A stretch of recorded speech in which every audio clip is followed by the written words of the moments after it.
우리는 에레미야서를 통해서 많은 것들을 깨닫고 있습니다. 특히 시간, 역사에 관해서 선지서입니다만 역사를 다루고 있기 때문에 시간, 역사에 관해서 중요한 점들을 확인해 가고 있습니다. 첫 번째는 시간, 역사의 주인은 하나님이시다 하는 사실입니다. 한 개인에서부터 지상의 모든 나라의 시간과 역사가 하나님에 의해서 흘러가고 있다. 여러분 계속 보죠. 바벨론이 어떻게 된다. 예루살렘이 어떻게 될 것이다. 하나님 미리 말씀하고 계시잖아요. 그대로 다 되지 않습니까?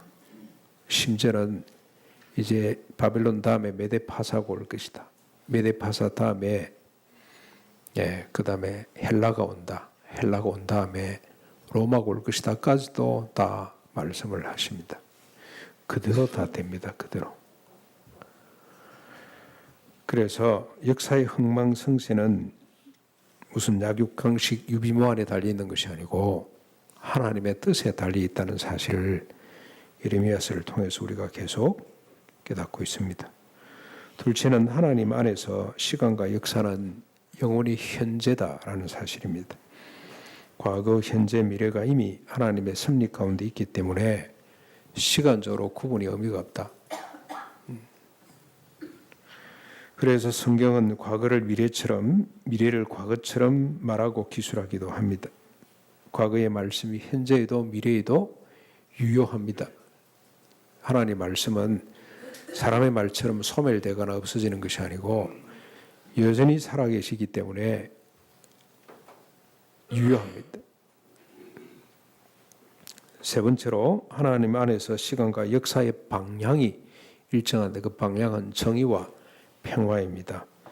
이스라엘 백성들뿐만이 아니고 인류 전체 정의와 평화를 위해서 하나님은 시간과 역사를 끌고 가고 계시다. 주관하시다고 하는 사실을 우리가 예레미야서를 통해서 계속 확인하고 있습니다. 이런 차원에서 오늘은 유다 역사 가운데 여호야김 시드기야 때 이야기, 지극히 한 부분이죠. 한 부분의 역사를 다루면서 하나님의 뜻을 찾고자 합니다. 짧은 이야기지만 시간 순으로 기록되지 않고 이것도 뒤바뀌어져 있습니다. 그래서 많은 비평가들은 편집을 왜 이렇게 해서 사람의 편집의 흔적이 여기도 나타나는구나라고 생각할 수 있지만 그렇지 않습니다. 하나님은 과거 사실을 미래처럼 말하기도 하고 미래 사실을 과거처럼 말하기도 하고 그렇습니다. 이미 다 하나님이 다 하나님의 시간 속에 다 들어있기 때문에 하나님이 어떻게 배치하느냐 하나님의 뜻에 의해서 배치할 수가 있습니다. 시드기야 이야기가 먼저 나옵니다. 역사적으로 시간적으로 보면 여호야김 다음에 시드기야가 마지막 유다 왕이거든요. 그래서 끝이 나는데 이 시드기야가 먼저 나오고 그 전에 왕 여호야김의 이야기가 뒤에 나옵니다. 그리고 그 사이에 또 하나의 에피소드가 끼어져 있습니다. 레갑 사람들의 이야기입니다. 이제 시드기야 여호야김 이야기부터 해보십시다. 먼저 시드기야 이야기입니다. 시드기야 이야기입니다. 바벨론이 유다 모든 성읍들을 치고 예루살렘, 라기스, 아세카만 남아있을 때입니다. 다 정복당하고 일부분만 남아있을 때입니다. 여호와 하나님이 예레미야에게 말씀하셨습니다. 그게 34장 1절부터 5절까지 내용인데 너는 가서 시드기야 왕에게 이르기를 이 성을 바벨론 왕의 손에 넘기리니 그가 이 성을 불사를 것이라. 내가 그의 손에서 벗어나지 못하고 반드시 사로잡혀갈 것이다. 그러나 네가 칼에 죽지 않고 평안히 죽을 것이다. 시드기야가 어떻게 죽을 것에 대한 이야기도 말씀을 하셨습니다. 이 말씀 때문인지 시드기야가 예루살렘에 있는 모든 백성들과 한 가지로 그들이 소유한 노비들을 풀어줍니다. 다시는 노비로 삼지 않겠다고 약속을 하게 됩니다. 동족 가운데 노비로 삼았던 사람들을 풀어주게 됩니다. 모세율법에 의하면 동족을 노비로 삼을 수가 없습니다. 피치 못할 사정으로 팔려와도 노예로 생각하면 안 됩니다. 품꾼 중 하나로 생각을 하고 6년이 되면 7년 차는 돌려보내야 됩니다. 그냥 돌려보내면 안 되고 여러분 잘 아시는 것처럼 자립할 수 있도록 한 미천 챙겨서 돌려보내줘야 됩니다. 형제처럼 생각을 해야 됩니다. 종으로 생각하면 안 됩니다. 이 법은 사회적 불평등이 생기지 않도록 하는 법입니다. 모든 이스라엘 백성들이 하나님 앞에서 평등하게 살도록 하기 위해서 주신 법입니다.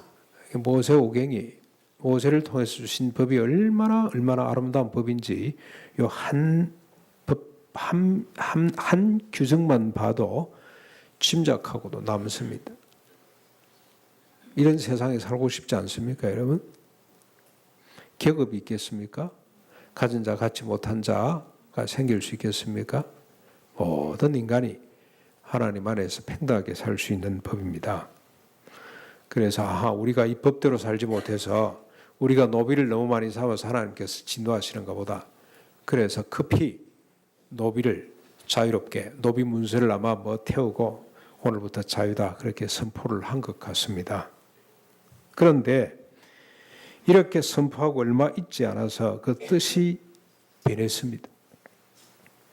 풀어주었던 노비를 다시 끌어다가 노비로 삼게 되었습니다. 그게 34장 11절에 밝히고 있습니다. 이 역사입니다. 유다의 역사 가운데 한 토막입니다. 아무래도 본전 생각이 났나 봅니다. 노비 없이 살기가 너무 힘들었나 봅니다.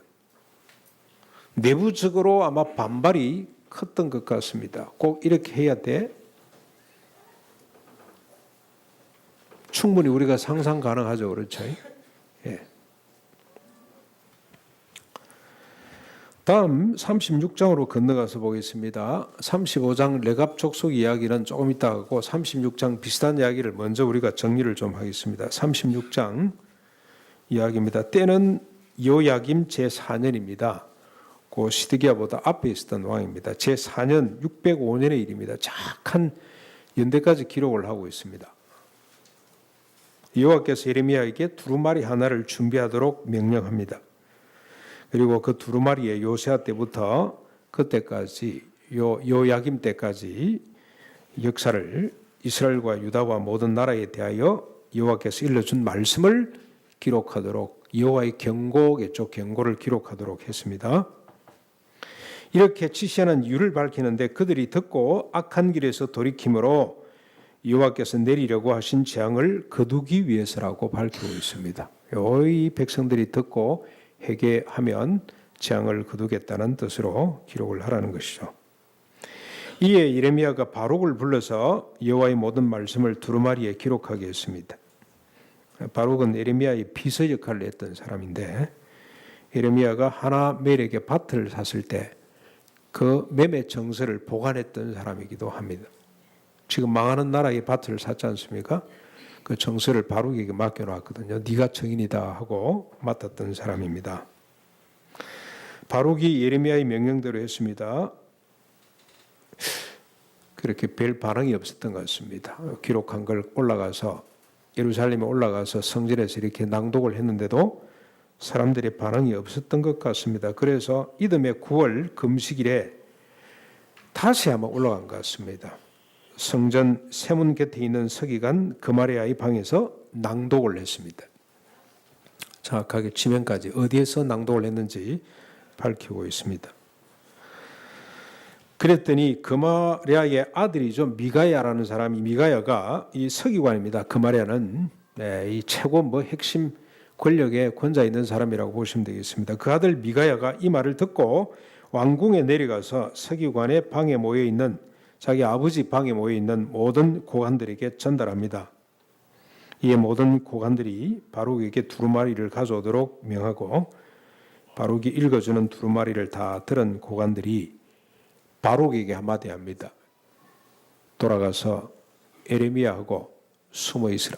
사람들 앞에 나타나지 말라 그런 뜻이겠죠. 일종의 위협이겠죠. 다시는 겁주거리지 말고 조용히 입 다물고 숨어 있으라. 네가 자꾸 나타나면 신상에 좋지 않을 것이다. 이런 위협을 한 것 같습니다. 그렇게 돌려보냈습니다. 그리고 난 뒤 두루마리를 아마 서기관 방에 모였으니 지금으로 치면은 뭐 무슨 대통령 비서실장 아니면 뭐 국무총리 하여튼 이렇게 모여서 갑론을박했겠죠. 이걸 어떻게 해야 되냐, 이 무시무시한 내용을 그냥 덮어야 되냐, 이야기를 해야 되냐. 언젠가는 아마 왕이 귀에 들릴 텐데 우리가 왕이 가서 그대로 보고를 다 하자. 결론이 난 것 같습니다. 그래서 왕에 보고를 했더니 왕이 그 두루마리를 가져와서 잃도록 명령을 했습니다. 그때 왕은 겨울 왕궁에 앉았고 별궁이겠죠. 그 앞에는 불피운 화로가 있었습니다. 여호디라는 사람이 서너 쪽을 낭독하면 왕이 벌떡 일어나 면도칼이죠. 면도칼. 이 면도칼이라고 기록이 되어 있어요. 그걸 찢어 난도질을 하고 불에다 집어던지고 다시 서너 쪽을 읽으면 또 일어나서 그놈을 난도질을 하고 불에다 집어던지기를 계속했습니다. 왕과 신하들이 이 모든 말씀을 듣고 두려워하거나 자기 옷을 찢지 않았다고 그렇게 기록을 하고 있습니다. 오히려 왕이 자신의 아들과 젊은 무사들을 예레미야와 바룩을 잡으라고 보냅니다. 그러나 여호와께서 예레미야와 바룩을 숨기셨습니다. 여호와의 말씀이 그들의 마음을 아마 상하게 했던 것 같습니다. 꽤나 불쾌하게 했던 것 같습니다. 그래서 말씀을 면도칼로 난도질하고 불에다 집어 던져버렸습니다. 이게 두 가지 이야기입니다.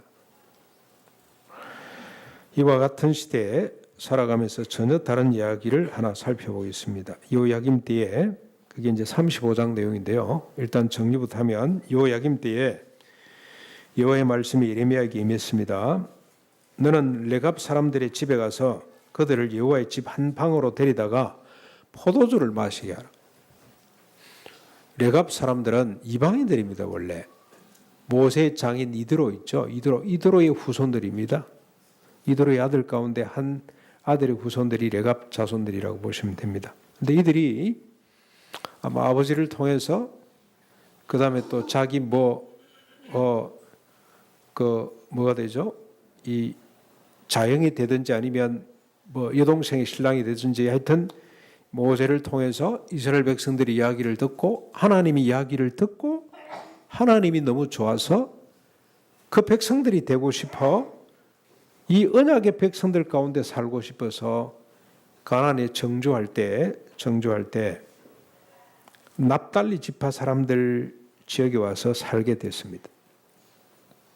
그 이스라엘 법이 이걸 허용하거든요. 이방인이지만 하나님이 좋아서 이스라엘 땅에 들어와서 살기를 원하는 사람을 환대해야 됩니다. 환대.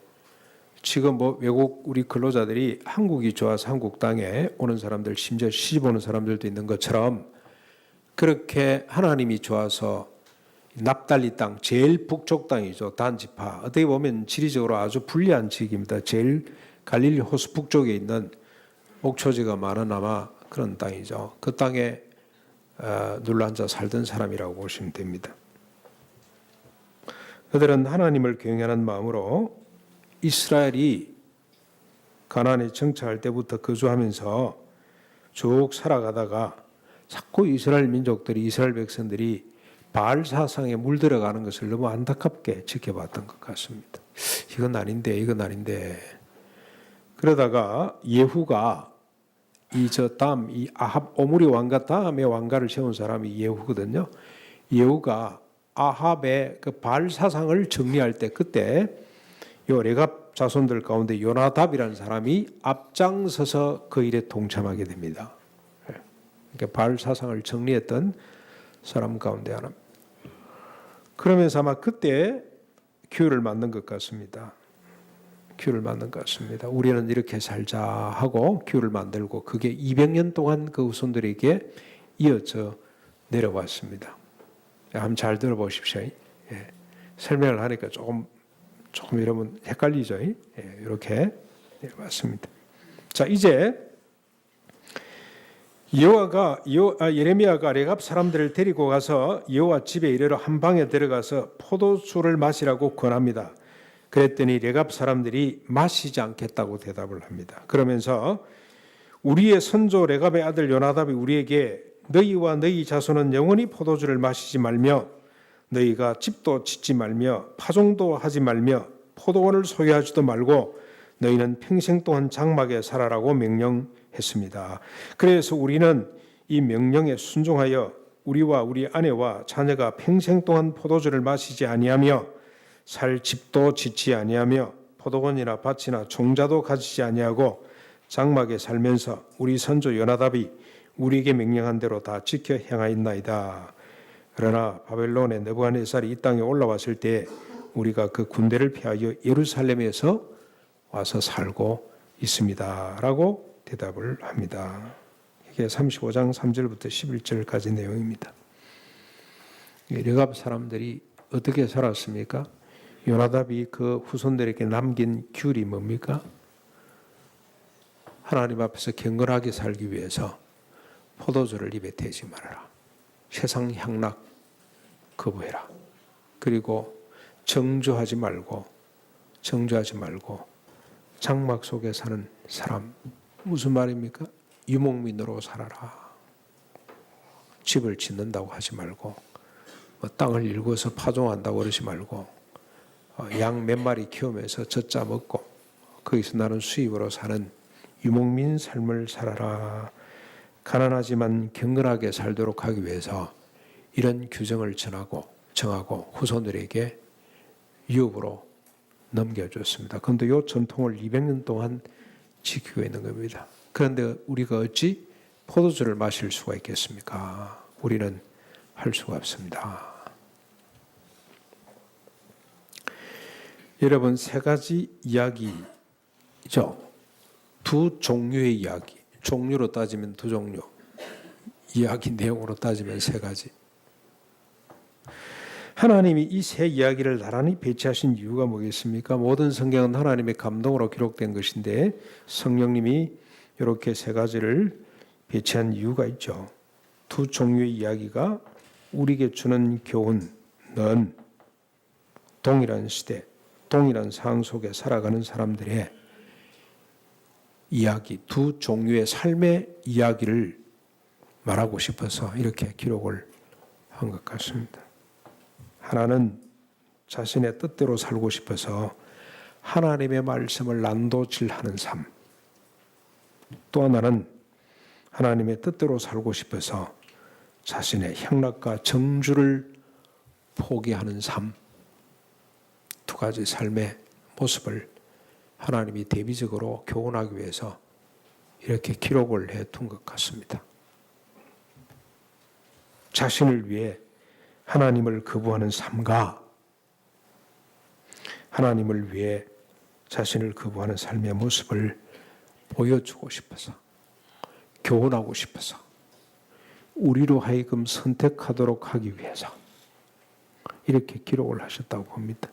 하나님이 할 일이 없어서 종이가 남아서 기록한 것이 아니고 오늘 우리에게 주시고자 하는 메시지가 있기 때문에 이걸 과거 이야기로 생각하면 안 됩니다. 하나님 말씀은 영원히 살아 있습니다. 회색지대의 삶은 없습니다. 동시충족의 삶이란 없습니다.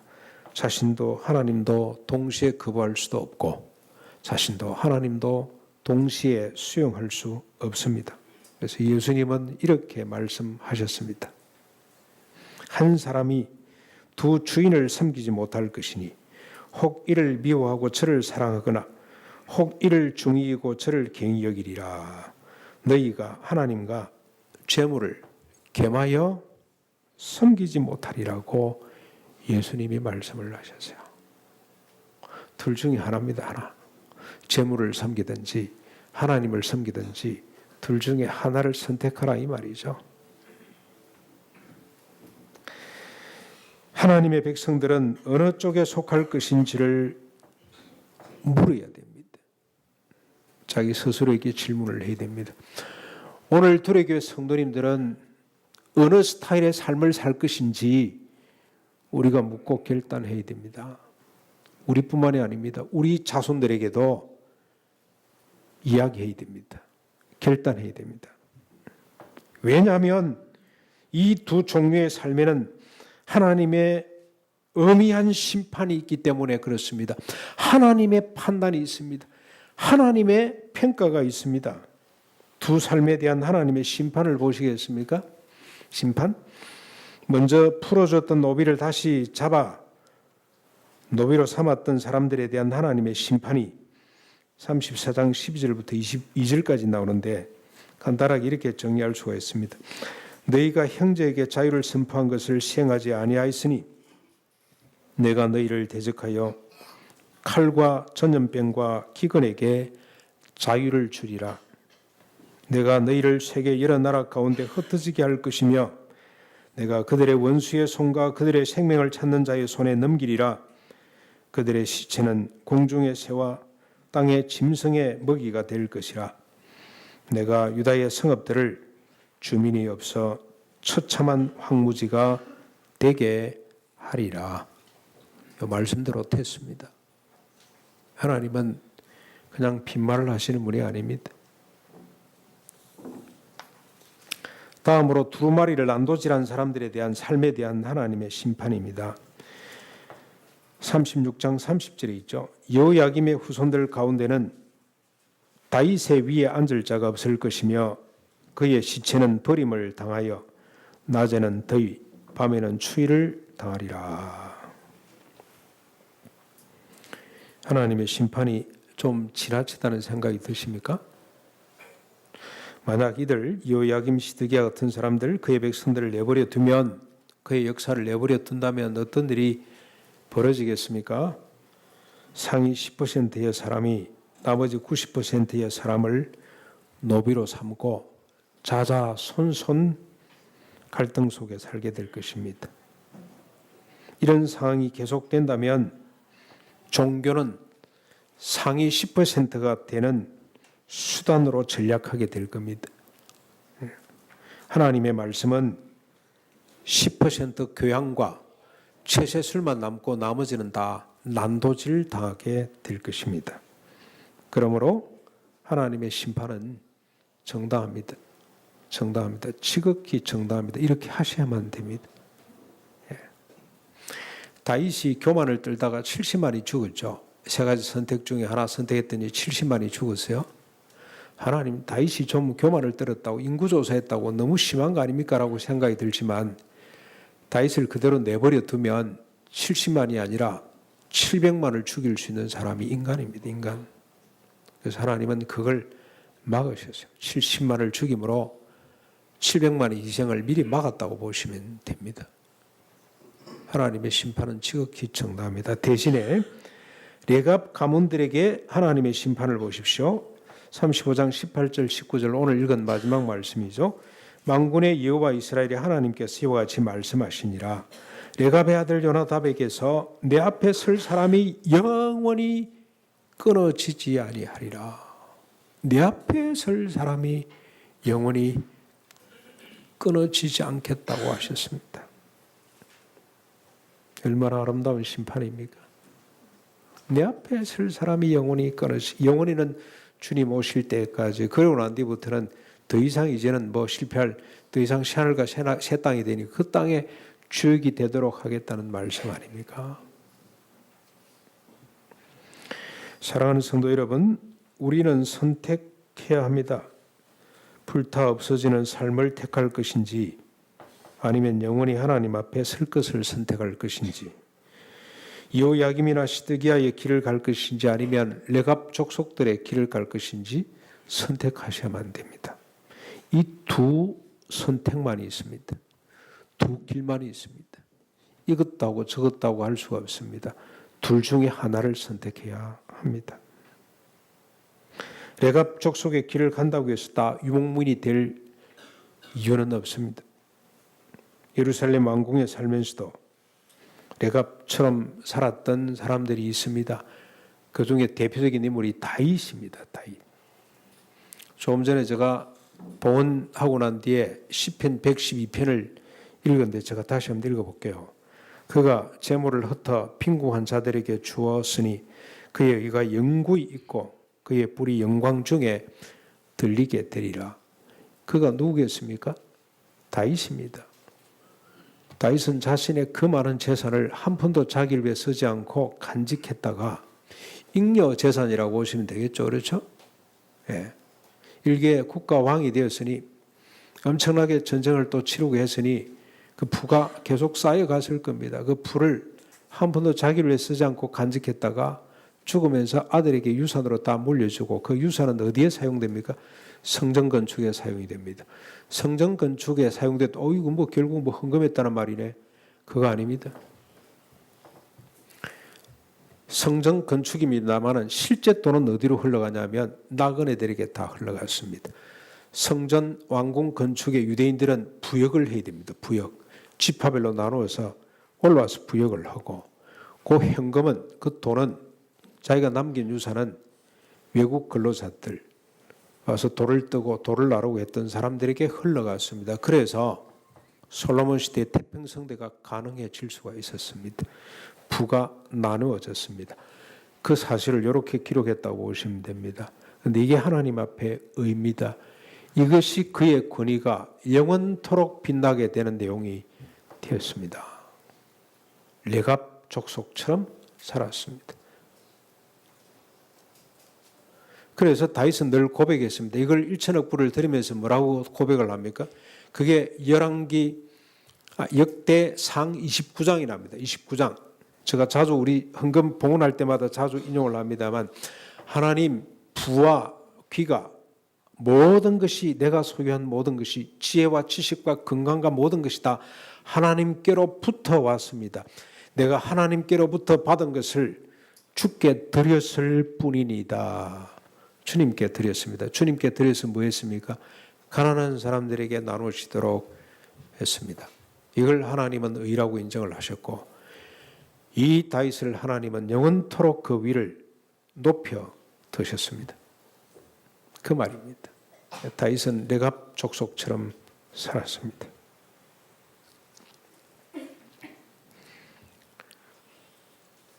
레갑 후손들은 지금도 세계 곳곳에서 하나님 앞에 서 있습니다. 그 중에 대표적인 사람들이 저는 아밋이라고 생각합니다. 아밋이. 미국에 지금 아직까지도 500년 동안 전통을 이어오고 있는 아밋이. 제가 한번 사진을 한번 보여드릴까요? 아밋이 사진. 여러분 아밋이 다 아시죠? 저는 생각할 때 미국이 제가 볼 때 하나님께서 왜 이 나라를 이렇게 오랫동안 붙들고 계시는가 그 속을 들여다보니 이런 사람들 때문에 하나님이 살려두시는 것 같아요.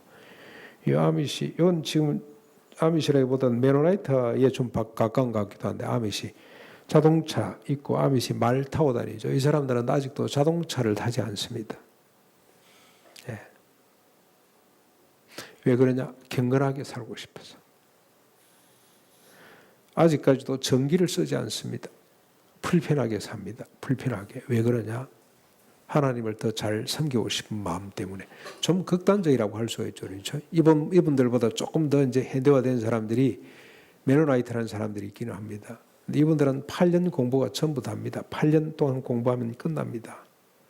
해상 지식 그렇게 중요하게 생각하지를 않습니다. 8년 동안 배우면 다 배운다고 생각을 합니다. 그런데 이분들이 지금 미국 사회에 큰 파장을 일으키고 있습니다. 제가 볼 때 환경 문제, 생태계 문제, 큰 문제가 지금 이제 현실로 다가올 때 해답을 이 사람들에게서 찾을 수 있지 않을까 그런 생각이 듭니다. 혹 기회가 되시면 아미시에 관련된 자료들 요즘 얼마나 좋은 세상입니까? 이분들 속에도 갈등도 있고 모순도 있기는 합니다. 그러나 이분들이 앞으로 21세기 해답이 아닌가 그런 생각이 들 정도로 정말로 숭고한 삶을 삽니다. 직접 만나보시면 얼마나 순박한지 알 수가 없습니다. 오늘날 우리에게 일용할 양식을 주옵시고 그 기준으로 삽니다. 우리가 우리에게 죄 지은 자를 사하여 준 것처럼 우리 죄를 사하여 주옵시고 하나님 앞에 용서받기 전에 사람에게 용서받고 용서하는 것을 더 중요하게 생각합니다. 그래서 2006년도에 아미시 공동체가 온 미국 사회를 축복으로 이끌었던 역사가 만들어졌습니다. 그런데 여러분 너무 먼 이야기 같죠? 근데 가까운 이야기 하나를 해드리겠습니다. 지난주 화요일 날 우리 교회에 남편은 미국인, 아내는 한국 사람, 그리고 그 두 분 사이에 태어난 막내 아들 세 사람이 저희 교회를 방문했습니다. 실제로 시간이 있으면 우리 5회 한번 모시고 싶은 생각이 있는데 우리가 또 우리 목회 일정이 있고 그분들도 또 시간이 안 맞고 해서 결국 그냥 금요일 우리 권사 모임 때 한번 초빙을 해서 관광 것처럼 이야기 나누는 시간을 가졌는데 이스테리가 족속이었습니다. 그분이 늦게 장교로 한국에 왔다가 한국에서 부인을 만나고 들어가서 결혼 생활을 했는데 부인이 들어가서 보니까 자기 어머니가 그에게 준 10계명이 있더랍니다. 10계명 10가지 엄마의 소원 해가지고 10가지 소원이 있는데 그 중에 하나가 흑인 여인하고 결혼을 해도 좋으니 그때만 해도 여러분 저 흑인 여인하고 지금은 보니까 흑백 결혼이 참 많더라고 보니까 근데 그때만 해도 흑백 결혼이 상당히 힘든 때입니다. 흑인 여인을 만나도 좋으니 예수 잘 믿는 사람하고 결혼하거라. 그래서 이 아들이 그 어머니의 소원 때문에 어머니의 요구 때문에 결혼을 못하고 있었어요. 그때가 60년대 아닙니까? 68년도 미국에 학생운동 있고 그랬죠. 68운동이라고 있었죠. 히피들 자유분방하게 살고 성의 자유를 외치고 했던 그때에 경건한 여인 만나기가 힘들어서 노총각이 되도록 장가를 못 가고 있다가 한국에 와서 순진한 초등학교밖에 나오지 못한 가난한 집안의 딸, 지질이 또 못 사는 아버지 일찍 돌아가시고 빚투성이고 오빠는 장애를 가지고 있고 언니는 결혼해서 실패를 해서 몸져 누워있고 그 가정에 결혼을 한 거 아닙니까? 예수 잘 믿겠다는 것 때문에 결혼을 해서 데리고 간다 그러니 아버지가 예수 잘 믿는다는 것 때문에 그 부모님들이 너무 좋아서 며느리를 위해 집을 하나 준비를 했는데 싱크대하고 몇 개가 공사 끝이 안 나고 있더래요. 그 왜 이러지 불편한 생각을 갖고 들어갔는데 얘야 여기서 보거라. 키가 너무너무 작아요. 키가 작다 그래서 아마 시아버지가 기다리고 있다가 며느리 눈높이에 맞춰주려고 서봐라 그러더니 싱크대를 만들어 주더라는 겁니다. 그리고 자꾸 향수 어머니가 편지만 오면 돈 보내라. 자기 어머니는 딱 하나 목적으로 딸 미국으로 시집 보내면 잘 살 수 있다는 것 때문에 편지할 때마다 돈 보내라. 여기저기 뜯기고 사기 얹히고 그러면 또 돈 갚아주고 그때 당시 매달 100불씩 지금 그때 봉급이 얼마였습니까? 공무원 저 봉급 그때 8만 몇천 원 받았거든요. 그러니까 그때 뭐 한 10몇만 원 되는 거죠. 꼽을 늘 보내주고도 늘 돈 보내라 그래서 인상을 쓰고 있으면 여보 한국에서도 편지가 왔지. 얼마 보내라 그래. 그래 내가 준비해보지. 그렇게 살아왔어요. 너무너무 아름다운 이야기라 저희들이 물었습니다. 짐, 당신이 어떻게 아내를 사랑했는지, 어떻게 이렇게 아름다운 부부가 됐는지 한번 이야기를 해주세요. 그랬더니 그분이 희생이라 그러더라고요. 희생. 그래서 아이쿠나 잘 됐다. 당신이 실제적으로 아내에게 이 타국 다민족 이제 다문화잖아요. 이 타국 아내를 맞이해서 어떻게 희생했는지 아름다운 이야기를 말씀해 주세요라고 했더니 이분이 그냥 울컥 하시더라고. 울컥. 말을 못 이어요. 말을 울컥 하더니 자기는 희생을 한 것이 없대. 자기 아내가 희생했대. 아내가. 뭘 희생했냐? 고국 떠났죠. 부모, 형제 떠났죠. 자기 먹고 싶은 음식 떠났죠. 친구 좋아하는데 친구 다 떠났죠. 날 보고 왔으니 나나 보고 왔으니 내 아내의 희생이야말로 얼마나 큽니까? 그래서 거기 앉았던 40~50명쯤 되는 우리 모두가 크게 충격을 받았습니다. 아하, 희생이라는 것은 자기 희생을 생각지 않고 상대방의 희생만을 기억하는 것이 그게 진정한 희생이구나. 자기 부인이라는 것은 자기 희생은 추호도 생각하지 못하고 상대방이 한 희생만을 기억하는 것이 이게 진짜 사랑이고 진짜 희생이구나. 이게 하나님 나라의 비밀이구나 하는 사실을 깨달았습니다. 레갑 족속입니다. 참 불행하게도 아들 둘을 먼저 보내고 손자 둘이 남았어요. 큰아들이 장가를 안 갑니다. 이 손자들의 아버지가 되기 위해서, 자기 조카들의 아버지가 되기 위해서 기가 찬 이야기들이 계속 나옵니다. 그래서 그 막내 동생이 1년 되면 반드시 한국에서 EBS하고 뭐 성남방송에서 방송국에서 일을 하는 친구인데, 미국 국적을 가지고 한국이 좋아서 한국에서 지금 일을 하고 있는데 반드시 2달은 휴가를 받아 들어갑니다. 자기 조카들하고 같이 놀아주기 위해서. 얼마나 숭고한 삶입니까? 그렇죠? 아름답죠? 어디로부터 시작이 되었습니까? 예수 잘 믿으라. 흑인 여인도 좋으니 예수 잘 믿는 사람과 결혼하거라. 예수 잘 믿는 사람과 결혼하거라.